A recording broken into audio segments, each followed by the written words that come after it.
want to skip the flattery and the attaboys, because I do know this. The sooner that we become less impressed with our life, with our accomplishments, with our career, with whatever that prospect is in front of us, the sooner we become less impressed and more involved with that and these things, the sooner we get a whole lot better at doing them. So, I'm going to talk to you about some things I've learned in my journey.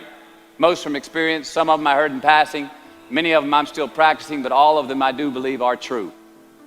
Now, they may be truths to me, but don't think that that makes them mine, because you cannot own a truth.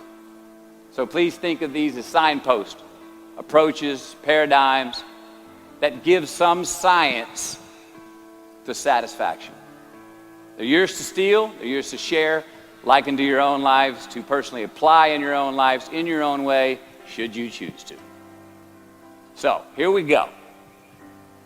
Number one, life's not easy.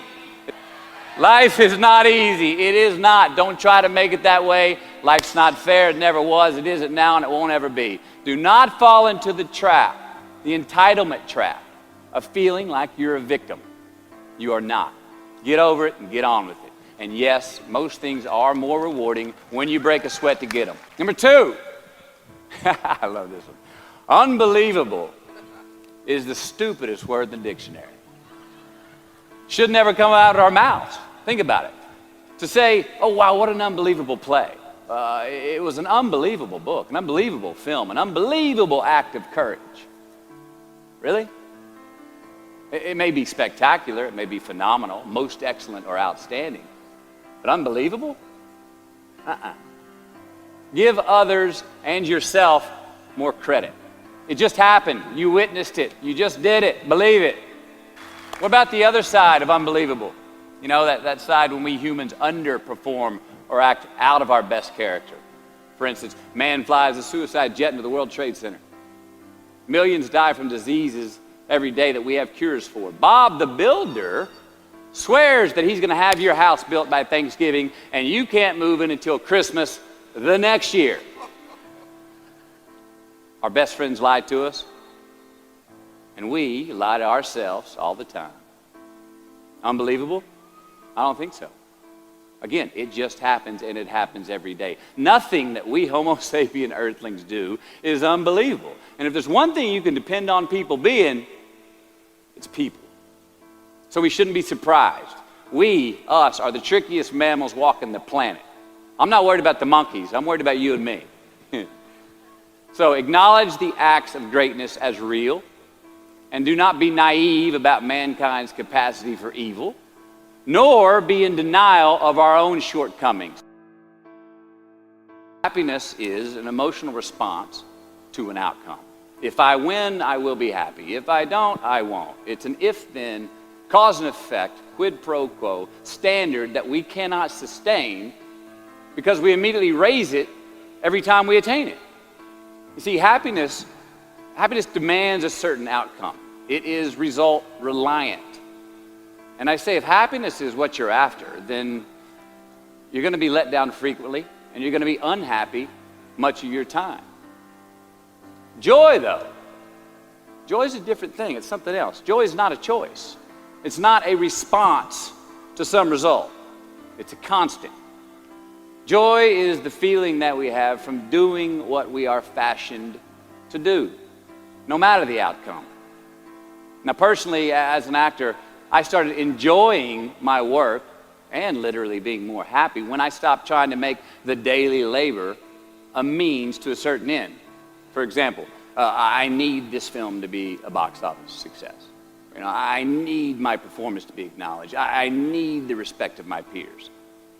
All those are reasonable aspirations, but the truth is, as soon as the work, the daily making of the movie, the doing of the deed became the reward in itself for me, I got more box office, more accolades and respect than I ever had before.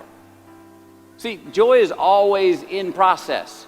It's under construction. It is in constant approach, alive and well in the doing of what we're fashioned to do and enjoying it.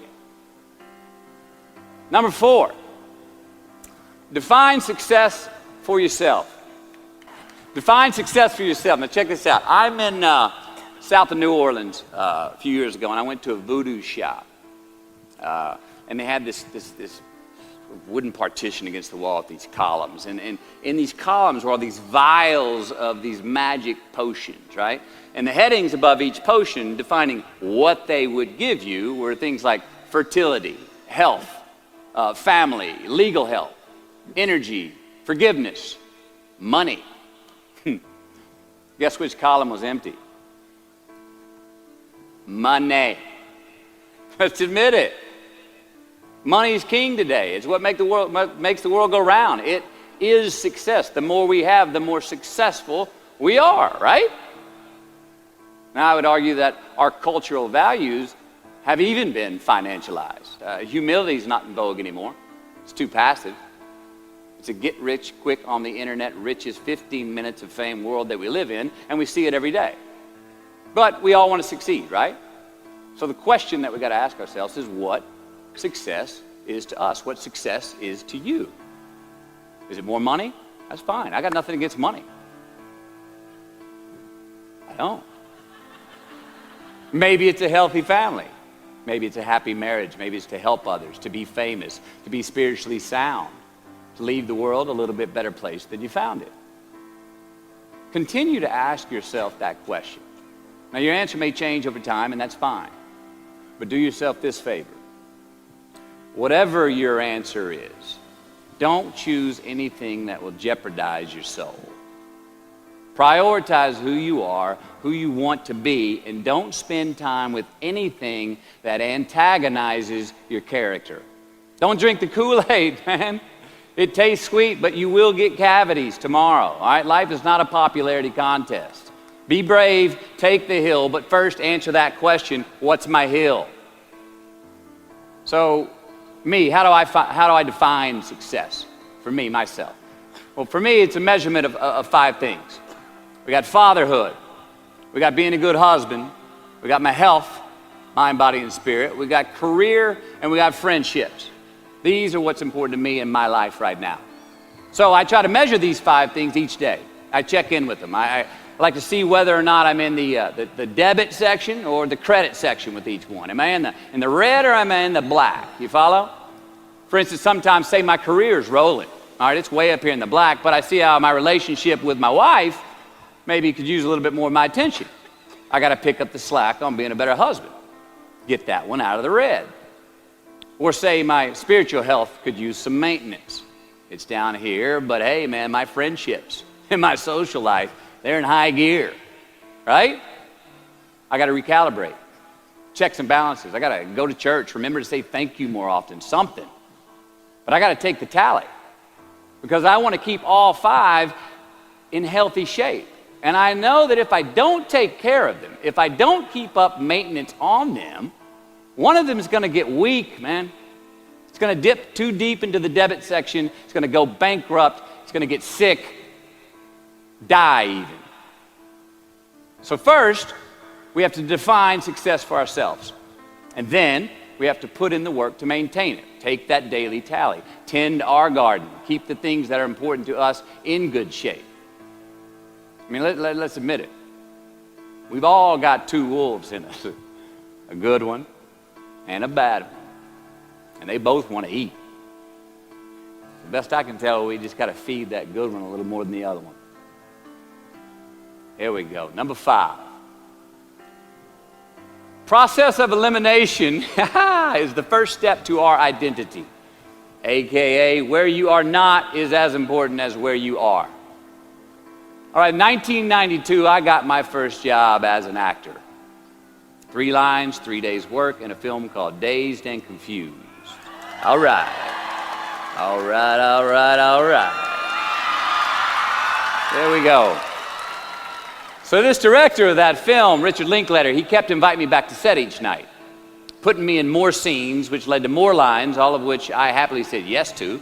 I mean, I'm having a blast. People are telling me I'm good at what I'm doing, and they're writing me a check for $325 a day. I mean, hell yeah, give me more scenes. I love what I'm doing. Well, by the end of the shoot, by the end of the film, those 3 lines had turned into over 3 weeks' work, And it was mine. It was Wooderson's 1970 Chevelle that we went to go get Aerosmith tickets in, man. Yeah, it was badass.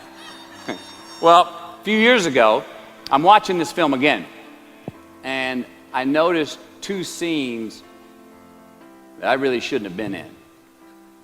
In one of these scenes, my character Wooderson, I exit screen left to head somewhere, and then I re-enter the screen and to double check if any of the other characters wanted to go with me. Now, in rewatching the film, and you'll agree if you know Wooderson, Wooderson's not a guy who would ever say, later, and then come back to see if you were sure you didn't want to go. Now, when Wooderson leaves, Wooderson is gone. He does not stutter, step, flinch, rewind, ask twice, or solicit. You know what I'm talking about. Wooderson has better things to do, like liking those high school girls, man, because I get older and they stay the same age. My point is, I should not have been in that scene. Shouldn't have come back. Should have exited screen left and never come back. But back then, making my first film, getting invited back to the set, cashing that check and having a ball, I wanted more screen time. I wanted to be in the scene longer and more and come back into the scene, right? But I shouldn't have been there. Wooderson shouldn't have been there. It is just as important where we are not as it is where we are. Look, the first step that leads to our identity